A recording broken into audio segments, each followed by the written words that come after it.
我哋一齊祈禱。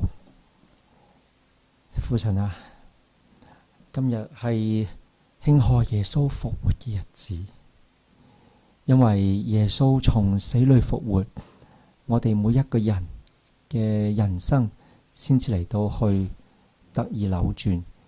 因為耶穌嘅復活係使到死亡係能夠係被耶穌基督嚟到去勝過嘅時候，我哋可以坦然無懼嘅奉主耶穌嘅名係嚟到你嘅面前，係悔改，被你稱為義。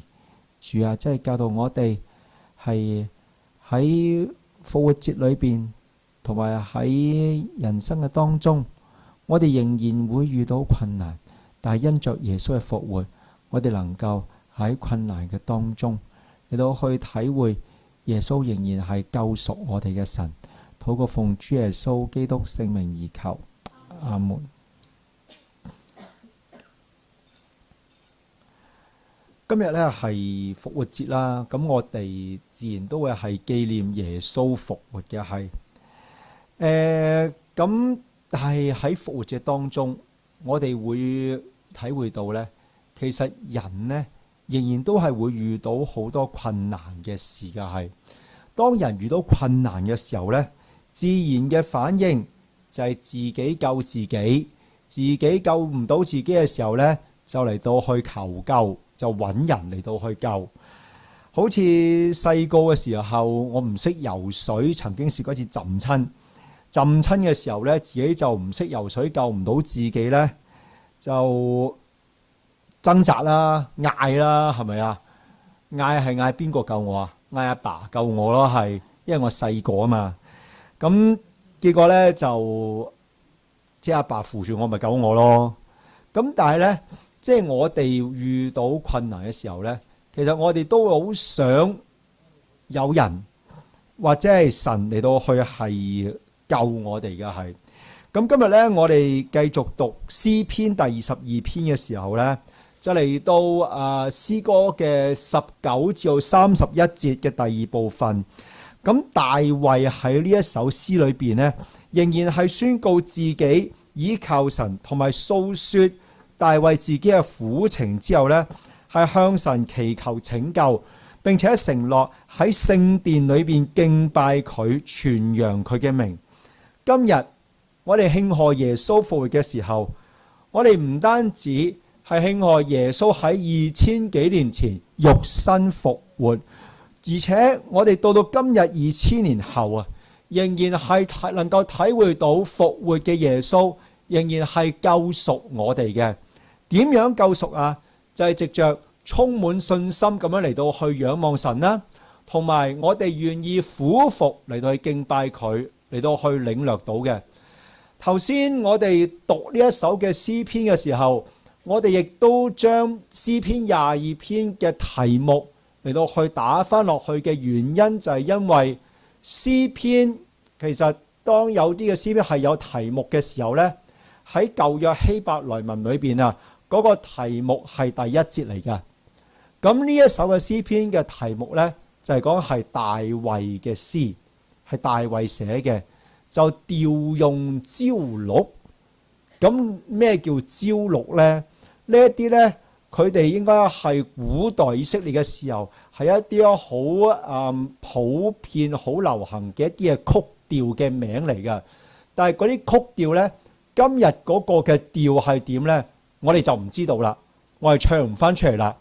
咁因為呢，古代嘅時候呢啲嘅詩篇呢，好多時喺聖殿裏邊呢係會唱出嚟㗎，好似我哋今日崇拜唱歌咁樣樣啊，係。咁所以呢，佢哋就係話用呢個調嚟到去唱呢一首詩篇嘅歌詞，好似我哋今日譬如科樂曲咁樣樣，會用一啲嘅曲調嚟到去呢，係譜科嘅歌詞嚟到去唱，譬如話調用咩調用好多調㗎。譬如話調用我聽過係咩啊？青梅竹馬係咪啊？有一個調嚇，調用青梅竹馬，或者調用咩啊？上海灘咁樣，咁咪唱福音義嘅歌咯。或者今日咧，有好多時咧係會有啲人咧係用舊曲新詞去作一啲新嘅歌，佢會寫調用某一啲嘅流行歌，好似我聽過調用而家有啲流行歌，幾年前都叫咩啊？譬如E先生連環不幸事件呢隻歌咁樣，將用嗰個曲，然之後咧係譜上新嘅詞。咁詩篇咧亦都係佢係咁樣做嘅，係朝錄就係咁樣嘅意思。咁即係講俾你哋聽咧，點解我哋將嗰個嘅題目啊，亦都寫埋出嚟就係咁解啦。咁我哋睇翻呢個詩篇22篇19至31節啦。我哋先嚟到去讀詩篇22篇19節至26節嘅呢一個部分，就係講我哋體會到復活嘅耶穌拯救我哋呢，就要學習充滿信心咁嚟到去仰望神嘅。我哋一齊讀詩篇22篇19至26節一次。嗱，今次唔使讀嗰個標題啦。耶和華啊，求你不要遠離我，我的救主啊，求你快來幫助我，求你救我的靈魂脫離刀劍，救我的生命脫離犬類，救我脫離獅子的口。你已經應允我，使我脫離野牛的角。我要將你的名傳與我的弟兄，在會中我要讚美你。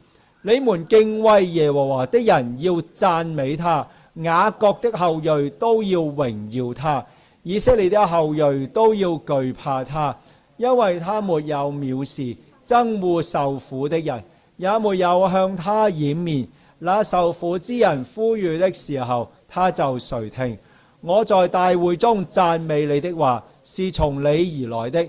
我要在敬畏耶和華的人面前懷我的願，謙卑的人必吃得飽足，尋求耶和華的人必讚美他。願你們的心永遠活着。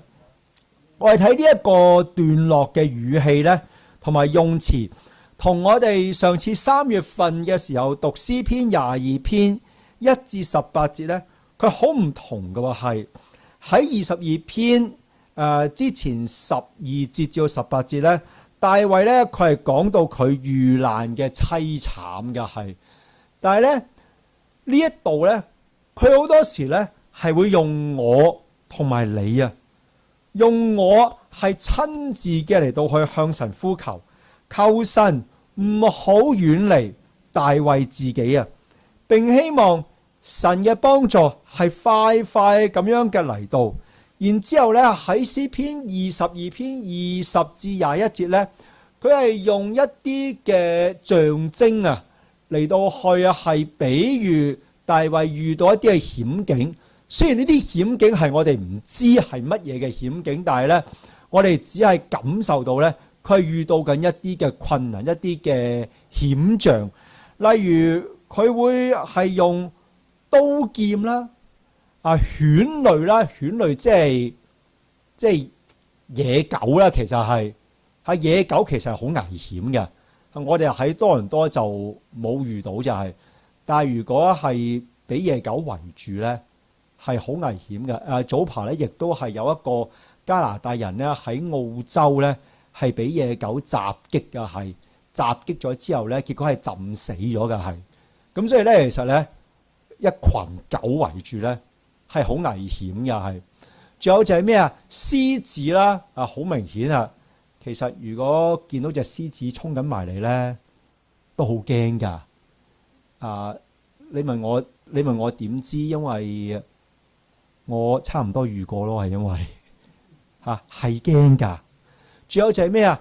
野牛的角啦，其實野牛嘅角咧係好尖㗎，同埋咧牛嘅衝力係好大嘅。所以咧，譬如喺西班牙咧，咪有鬥牛嘅。有時咧鬥牛嗰啲人咧，係會鬥牛嘅時候咧，俾隻牛係撞死咗嘅，係。最近都有咁樣嘅新聞嘅，係。咁所以咧，大衛喺度就用呢啲嘅象喻咧嚟到去代表咧係一啲嘅困難啊，係。咁最可圈可點嘅就係咩呢？就係雖然大衛面對呢啲困難啫噃，但係呢，佢係喺廿二節去到咧呢個26節嘅當中啊，喺呢幾隻經文呢，佢係喺度描述緊佢自己喺呢啲嘅困難當中嘅時候，佢已經係經歷神嘅應允。佢經歷神嘅應允嘅時候，雖然佢係未必完全嚟到去脫離晒呢啲困難啊，但係佢已經係承諾神係要點啊？係要讚美神啊，同埋呢係要喺會中嚟到去讚美佢。你留意嘅就係話讚美呢個詞啊，喺22至26節咧係重複咗幾次嘅。例如22節，在會中我要讚美你。23節啦，敬畏耶和華嘅人要點啊？讚美他，係咪啊？嗱，喺25節亦都有講啦，我在大會中係讚美你的話。仲有要點啊？還願啦，還願呢係一個獻祭啊。獻祭咧係代表咧敬拜、感謝同埋讚美喺呢個舊約嘅時候。仲有係點啊？尋求耶和華嘅人啊，大衛咧係延伸到所有尋求耶和華嘅人啦。又係咩啊？讚美佢啦，係你見到讚美咧係重複咗幾次咧，係大衛喺呢個嘅困難嘅當中嘅時候，仍然係表現出佢願意嚟到去係讚美神嘅。而且咧會中係指邊度啊？當時咧係佢有敬拜嘅地方嘅，係所以喺敬拜嘅地方，喺群體嘅當中一齊咧嚟到去讚美神啊，係咁，所以咧係喺大型嘅聚會嘅當中，係將讚美神嘅話歸俾佢，亦都咧喺神面前係立志嚟到去還願嘅時候咧，係顯出大衛啊，雖然佢係喺祈求神嘅拯救當中，佢未完全經歷晒神所有嘅拯救，佢只係經歷到神嘅應允，即係應承，佢經歷到神嘅應承。但係咪脫離晒險境呢？其實唔係脫離晒險境嘅，佢未經歷到實際嘅拯救呢，就對神充滿信心嚟到去讚美神。大衛佢冇向神討價還價，佢冇向神喺個詩篇度講條件，佢冇話神啊，如果你帶我脫離咗呢個險境，我先至嚟到去喺會幕當中去讚美你。佢冇好似好多人講話，你要點樣，我先至信你，我先至讚美你。大衛冇咁做喎，大衛係話我嘅祈求，主啊，你已經應允咗啦，你已經聽咗啦，我就嚟到去讚美你，我就嚟到去呢，係要將你嘅名呢，係數算俾佢嘅弟兄，即係咧係其他嘅以色列人嚟到去聽。所以咁樣嘅時候，其實俾我感受到啊，大衛嘅心態係先嚟到神面前讚美佢，同埋嚟到去敬畏佢，並且係數算佢自己對神嘅認識同埋體驗。佢經歷到神唔會藐視同埋憎惡窮嘅人，唔會掩面唔理佢哋。又講話謙卑嘅人必吃得飽足，謙卑嘅人喺度即係指貧窮嘅人啊。其實係佢講話貧窮嘅人必定吃得飽足。咁點解會咁講呢？其實當時有一個觀念就係咧，貧窮嘅人呢，好多時咧係喺個社會嗰度咧係受欺壓嘅人啊。所以呢一啲嘅人呢，當佢仰望尋求神嘅時候咧，神係會係賜恩憐憫俾佢哋，所以佢哋得到飽足，係咁解咯。係同我哋今日講貧窮嘅人呢有少少唔同嘅，係因為今日咧大家可能喺多倫多都會見到咧，喺多倫多咧有好多嘅人雖然係窮啊，但係咧佢哋嘅心態咧可以係都有啲邪惡喺度㗎，係都有啲罪惡喺度㗎。所以無論係富有貧窮嘅人咧，都係有罪惡嘅人嚟嘅。其實係喺多倫多嘅社會嗰度，所以係有啲唔同嘅係。咁所以咧，我哋睇到大衛咁樣啊，數算佢對神嘅讚美，同埋嚟到去講出佢對神嘅祈求，佢對神嘅讚美等等嘅時候咧，喺呢一度其實係都睇得出大衛同神係有非常之嘅親密嘅關係。喺大衛嘅人生裏邊，對神有好多嘅經歷，佢就係以呢啲嘅經歷嚟到去係支持佢喺19至21節向神嚟到去祈求，神嚟到去拯救佢，唔好遠離佢嘅基礎，同埋大衛嘅信心歷程，其實係日積月累咁樣與神同行，先至能夠係仰望神嘅拯救，並且未得到完全嘅拯救之前呢，就呼籲人同佢一齊嚟到去讚美神。所以我哋有體會神藉着耶穌救贖我哋嘅心，呢個唔係一下子嘅，其實呢個係需要我哋每一個人從今日開始一個禮拜啊，一個月啊，然之後延伸到幾個月啦，延伸到1年啦，要不斷累積數算反省，我哋喺生活裏邊點樣嚟到去體驗神嘅恩典、神嘅救贖，先至能夠係累積到喺未得到神完全係應允我哋想要嘅嘢之前呢，就嚟到去一齊嚟到去讚美神。但係我哋咁樣累積經歷神嘅體驗嘅時候，就能夠漸漸從中更多仰望耶穌嘅拯救，咁就係以自己被耶穌改變嘅生命、聖經嘅道理，同埋我哋喺生活當中經歷復活嘅主嘅帶領嘅時候，就塑造成我哋信仰根基嘅基礎。咁樣嘅時候，我哋嘅內心先至係能夠堅定不移嘅、充滿信心嘅嚟到去仰望神。大衛呢個嘅功課唔係一下子1秒鐘即刻就能夠做得到嘅，係而係佢係作為一個敬畏神嘅人，係不斷累積對神嘅經歷，係到去係使到佢係有呢個信心，係向神拯救，同埋未完全獲得拯救嘅時候就嚟到去讚美佢。而我哋每一個人呢，其實我哋每一個人呢，都需要喺神面前，讓神帶領我哋去累積呢一啲嘅經歷嘅係。咁大衛呢，就喺舊約嗰度向神嚟到去有咁樣嘅呼求。我哋睇翻耶穌基督嘅復活，今日復活節，我哋啱啱過咗受難節、復活節，我哋諗翻耶穌上十字架嘅道路。其實佢喺被釘十字架嘅路上，耶穌都係表現出無比嘅信心嘅係。雖然耶穌喺被釘十架嘅時候冇直接引用詩篇22篇19至26節嘅說話。3月嘅時候我講過，詩篇22篇嘅第1節係耶穌喺被釘十架嘅時候佢係講過嘅係。但係耶穌喺臨終前，佢講過一句說話，喺路加福音23章46節，耶穌死前向天父話：父啊，我將我的靈魂交在你手裏。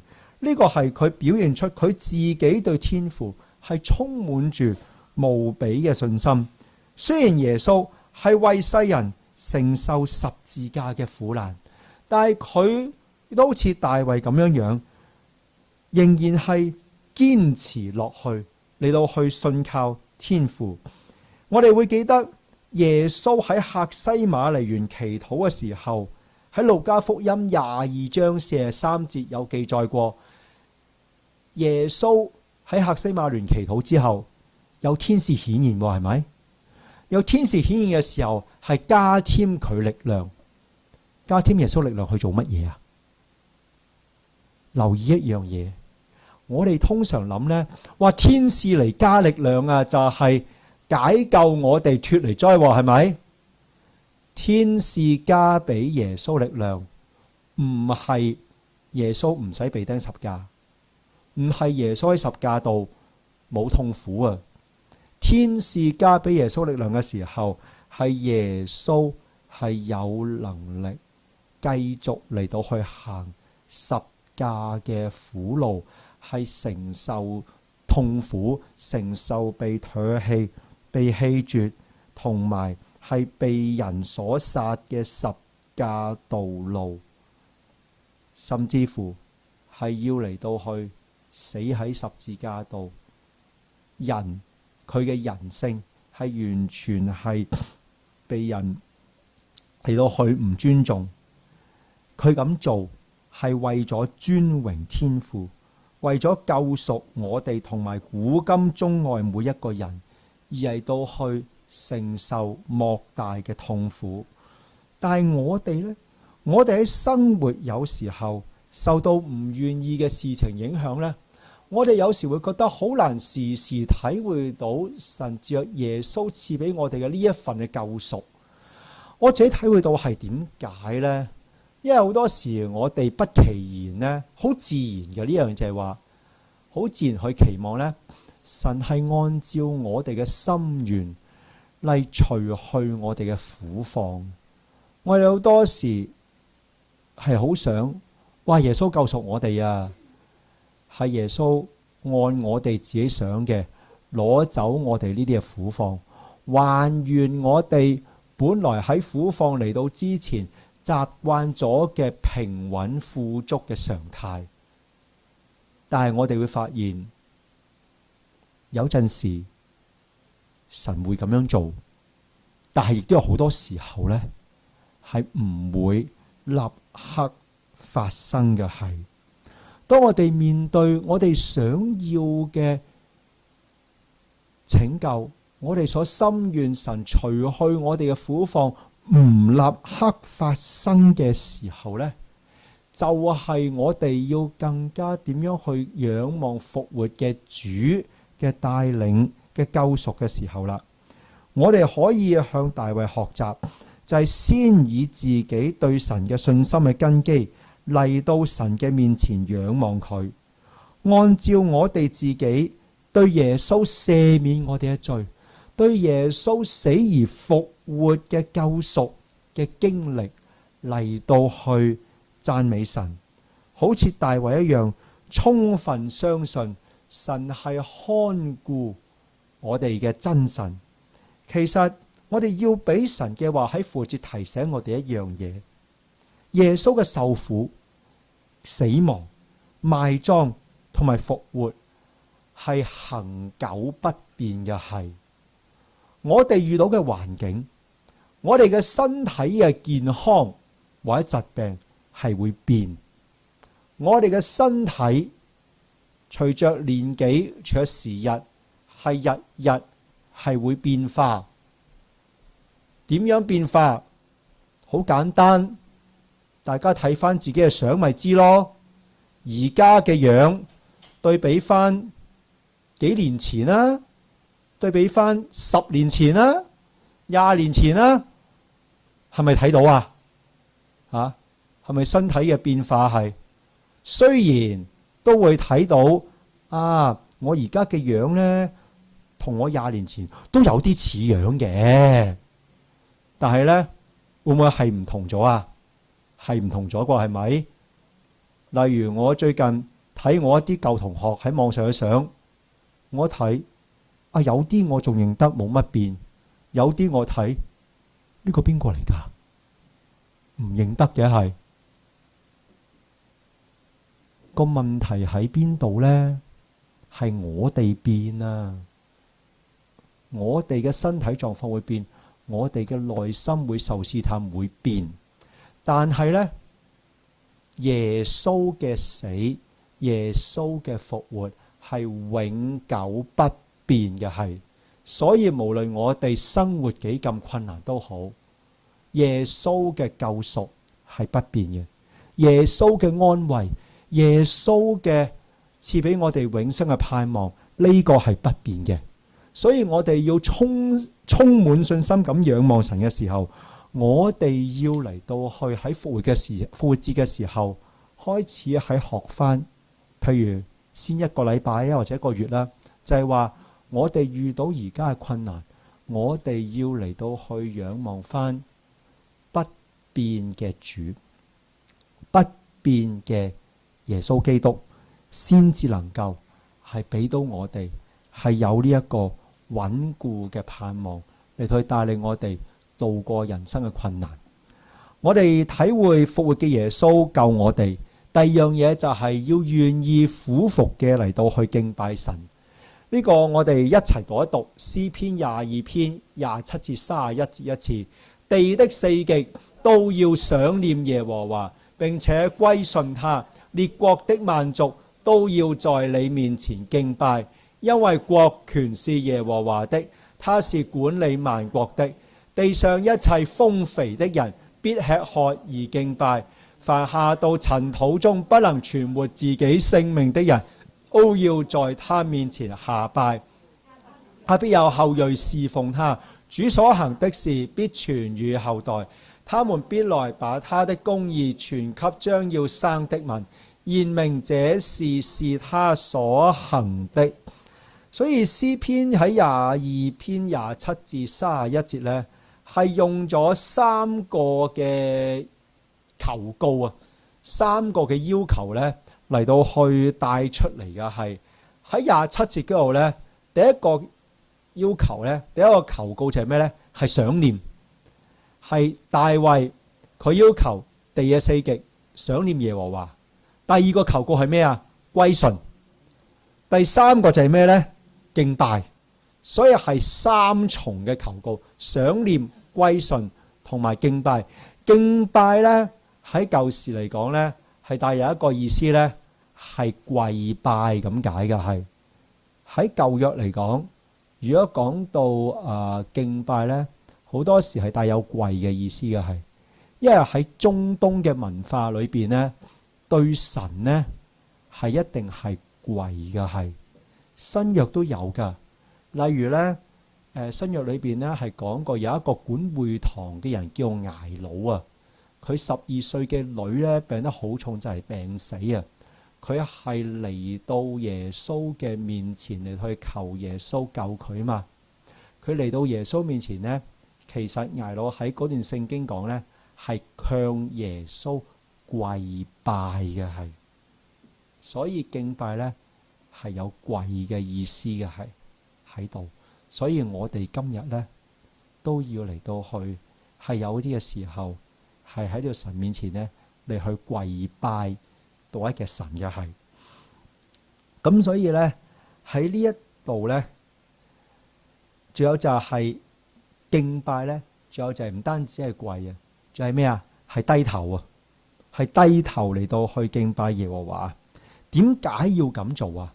就係因為咧，大衛知道國權都係耶和華嘅，耶和華神係管理萬國嘅。係雖然大衛好明白，佢所統治嘅以色列國周圍有好多嘅國家元首同埋人民都係唔敬畏神，到今日都係一樣，有好多嘅國家元首同埋人民到今日都係唔敬畏神嘅。係但係呢，雖然人唔敬畏佢，但係大衛知道神仍然係管理萬國嘅神嘅時候呢，神係擁有列國嘅權柄嘅。係因為神擁有列國嘅權柄，因為神管理萬國，所以人要嚟到去敬拜神。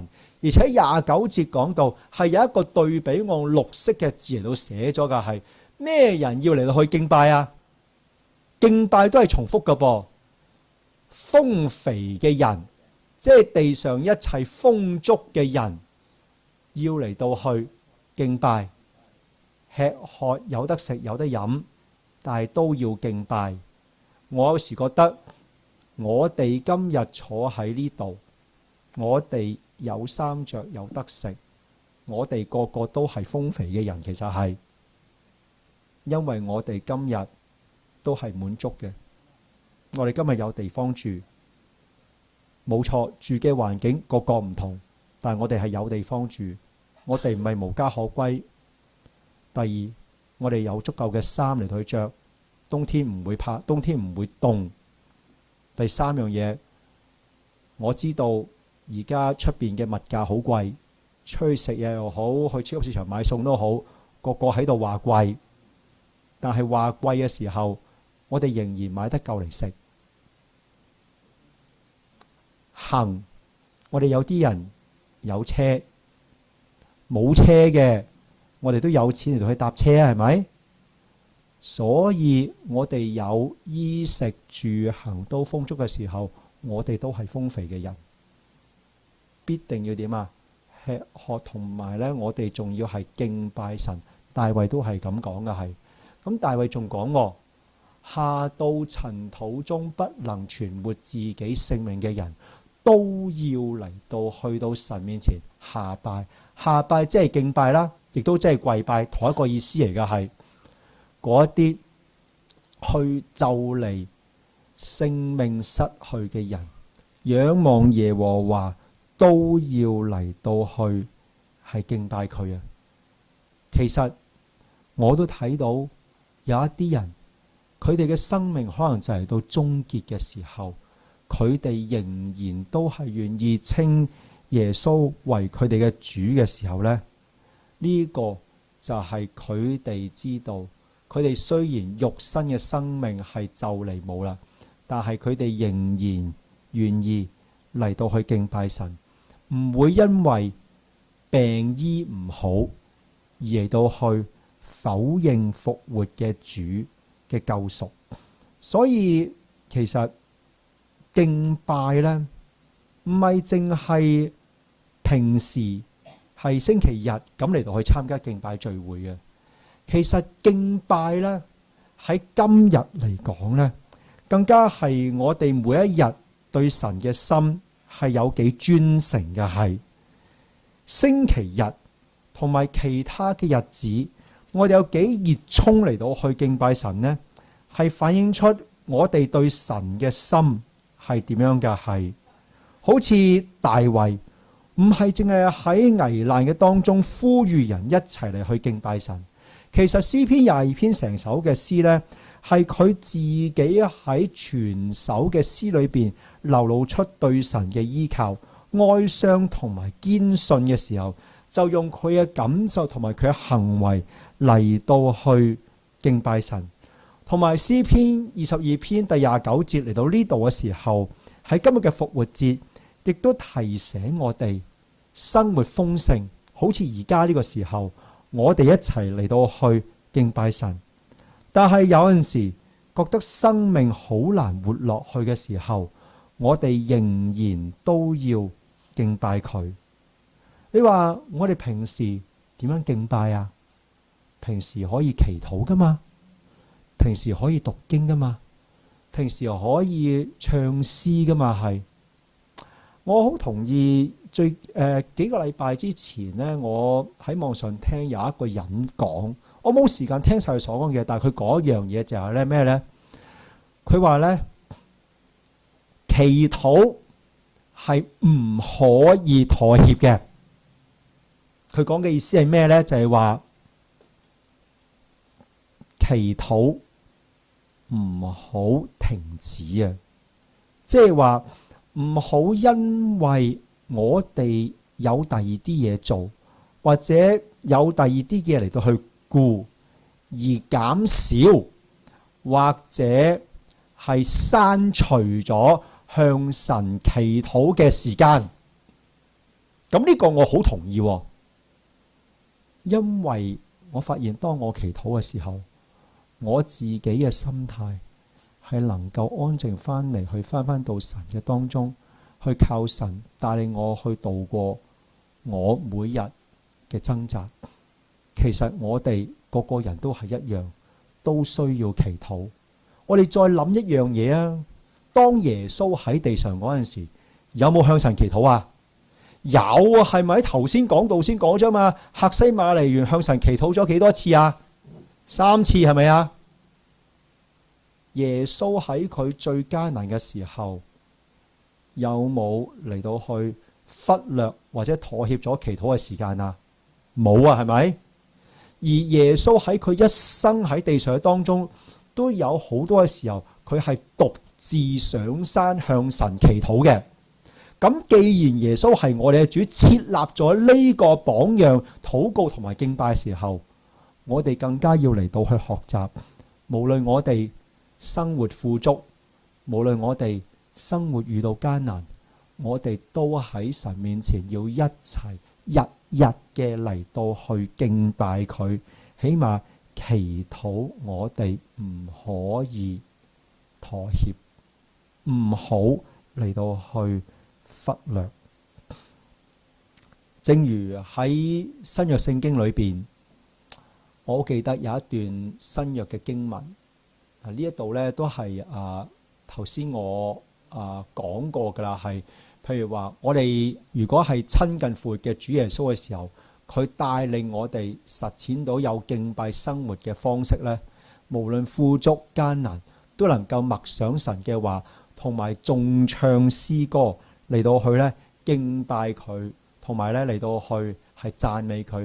呢個係我哋內心同主嘅關係嘅表現嚟嘅。係喺新約嘅時候咧，咁神咧就揀選咗保羅做佢嘅使徒，係咪？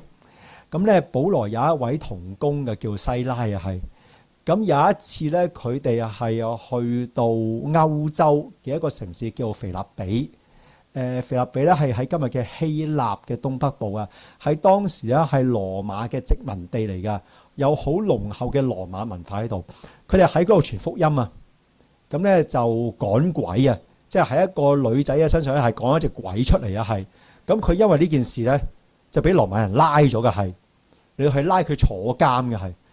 但係保羅同西拉喺坐監咁艱苦嘅時候，古代坐監咧嘅環境係好差嘅，係嗰啲衛生環境啊、居住環境都係好差嘅，唔似今日喺多倫多咁樣樣啊。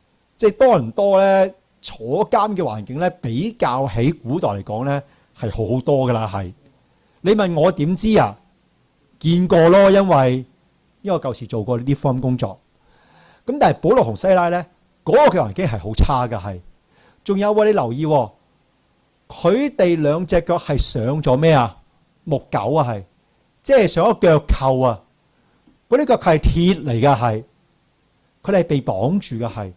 但係喺被綁住喺啲衛生環境咁污糟，同埋仲有係俾人冤枉嘅時候，保羅西拉做乜嘢啊？一齊讀呢段經文，《使徒行傳》16章22至25節，眾人就一同起來攻擊他們。官長吩咐剝了他們的衣裳，用棍打了許多棍，便將他們下在監裏，囑咐禁卒嚴謹看守。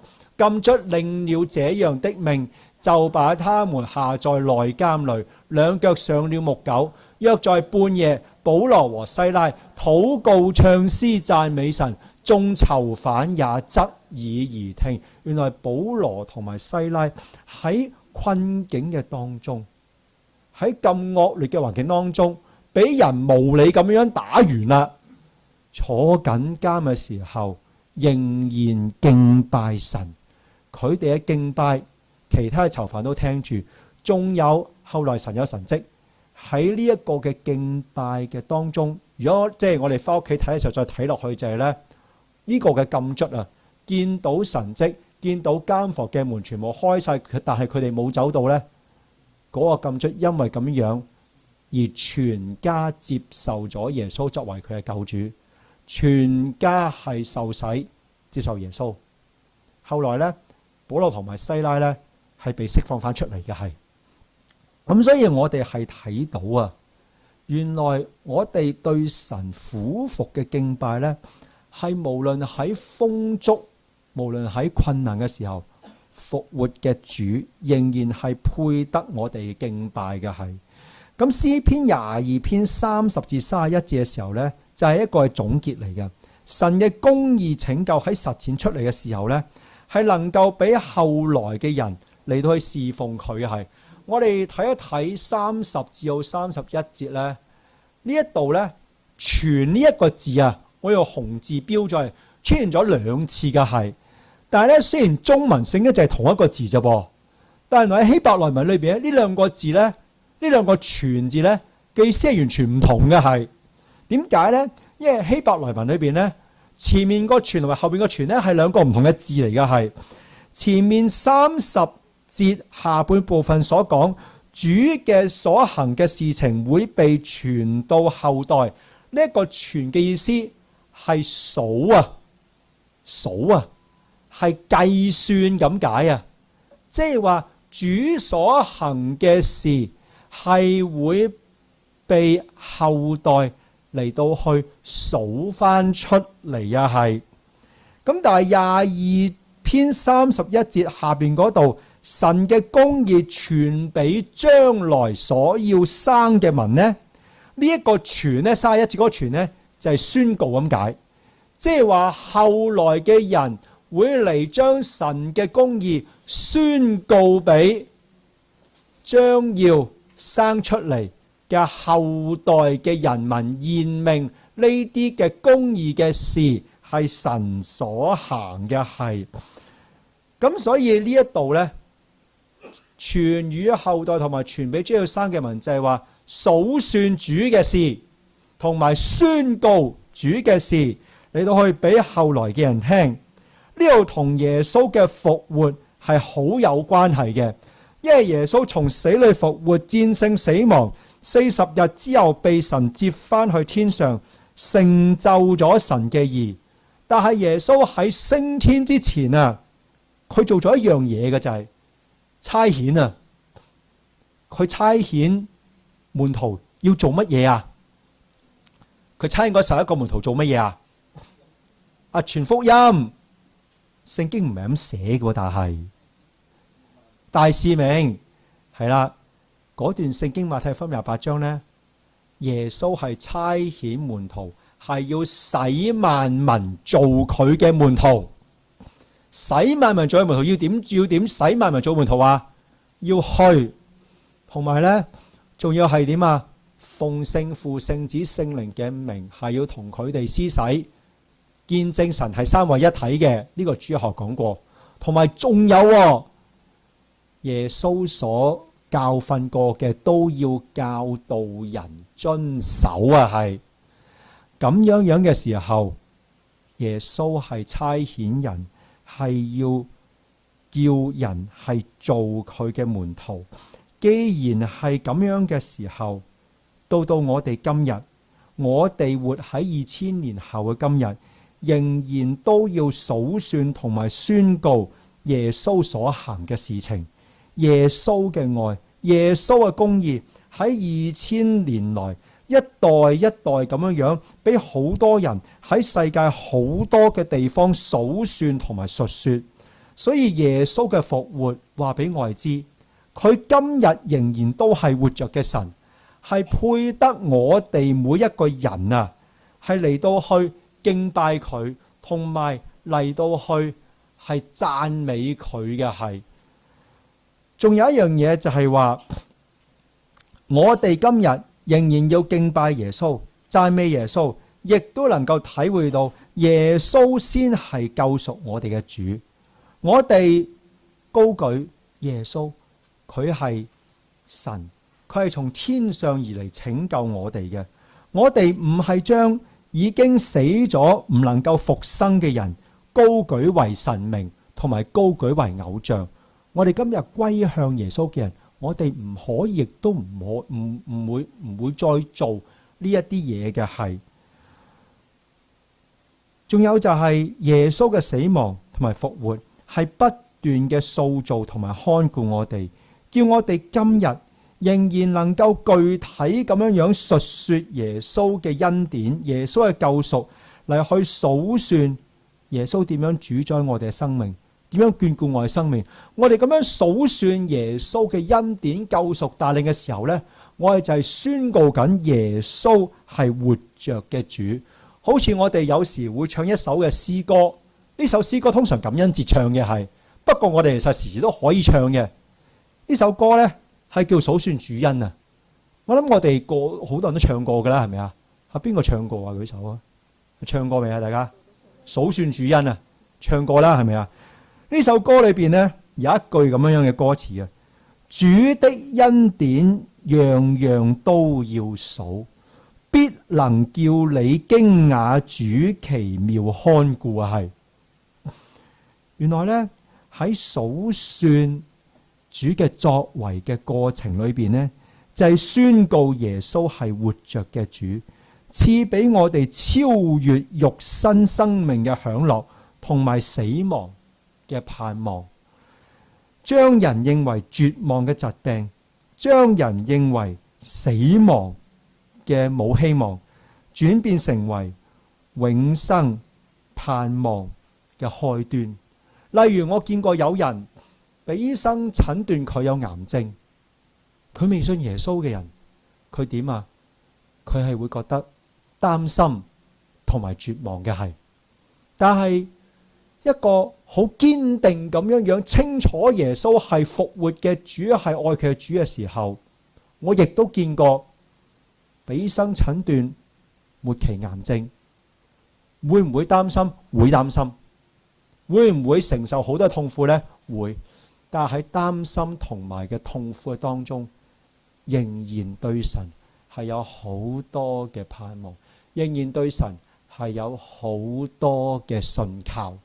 所以我哋喺復活節慶賀耶穌復活同埋數算耶穌恩典嘅時候，亦都向身邊嘅人宣告，活着嘅耶穌係帶領我哋超越清明節祭祖嘅習俗。點解突然間會講清明節呢？唔係突然嘅。今日呢，大家都知道復活節啦，係。但係今日係幾多號啊？4月5號啊！你如果睇下啲舊歷嘅月曆啊，你睇到今日係咩節啊？清明節。清明節做乜嘢㗎？清明節係掃墓啊嘛，係咪？所以如果咧，我哋可能喺中國，可能喺香港咧，啲人咧就會點啊？會去掃墓嘅，會去祭祖嘅，係唔係？點解有人會講笑就係清明節掃墓，結果點啊？掃錯墓，因為有陣時有啲嘅山墳係冇碑嘅，冇碑嘅時候唔認得個墓係邊個嘅，係，所以會有人掃錯墓。但係清明節嘅重點就係祭祖、敬祖同埋掃墓，但係嗰個嘅眼光啊，係放喺已死嘅先人嘅裏邊，只係紀念過去已經死咗嘅先人同埋祖先。今日同樣係復活節啊！復活節係話俾我哋知，活着嘅耶穌係活着噶，神係活着嘅時候，耶穌係能夠帶領我哋超越清明節嚟到去，淨係睇住死亡死咗嘅人呢個嘅觀念啊！係我哋今日仰望復活嘅主，我哋要尊敬我哋嘅祖先，我哋要尊敬佢哋，因為聖經講過咩啊？當孝敬父母嘛，使你嘅日子得以長久啊！呢個係十誡講過嘅係。但係我哋嘅眼光唔係淨係放喺尊敬嘅祖先裏邊，更加係睇到主係活着嘅時候，佢係帶領我哋係會有永生，係能夠超越死亡，死亡係變成一個盼望同埋喜樂嘅過渡。尤其是我哋有祖先係相信耶穌嘅時候，更加可以仰望耶穌已經係賜俾佢哋永生。所以今日復活節同埋清明節嘅時候，我哋更加係睇到復活嘅主嘅掌管嘅愛嘅帶領係更加大嘅。因為有復活節，所以我哋能夠超越肉身嘅死亡。今年我哋喺呢一個嘅大齋期同埋預苦期之間，係讀過詩篇22篇。我哋今日復活節係由詩篇22篇19至31節體會到活着嘅耶穌仍然係救贖我哋嘅，藉着我哋能夠充滿信心咁仰望神，同埋願意俯伏敬拜佢嚟到去仰望到。我希望每一年嘅復活節唔再係重重複複流水作業咁樣嚟到去過，每一年嘅復活節都係一個更新我哋內心嘅時候，使到我哋加深對耶穌復活嘅認識，使到我哋能夠喺生活富足同埋缺乏當中都轉向耶穌嘅死亡復活，嚟到去揾到生命嘅盼望同喜樂嘅時候，我哋就能夠係漸漸嘅做到好似語堂我哋今年嘅主題忠誠侍奉神一樣，嚟到去對耶穌嚟到去忠誠。我哋一齊祈禱。天上嘅父神啊，我哋真係非常之係軟弱，我哋多謝你借耶穌嘅復活，再一次呢個信息提醒我哋係能夠不斷體會耶穌救贖之恩。無論我哋生活點都好，我哋遇到嘅困難幾大都好，願我哋係願意嚟到主你嘅面前，嚟到去仰望耶穌嘅死而復活，帶俾我哋永生嘅盼望，係大過無論我哋人生係有幾多嘅快樂或者有幾多嘅苦楚。因為我哋人真係有罪，我哋可以喺富足嘅時候忘記你，可以喺困難，可以喺痛苦當中都能夠忘記你，主啊！但係讓耶穌嘅復活嚟到可以涵蓋我哋每一個人，叫我哋無論富足無論困難，我哋係更加嘅嚟到去係緊緊嘅跟隨你，緊緊嘅嚟到去思念耶穌復活嘅恩典同盼望係大過一切。願我哋從中嚟去睇到肉身嘅死亡係永生嘅盼望嘅嚟個過渡，唔係絕望，唔係完結。禱告奉主耶穌基督聖名而求，阿門。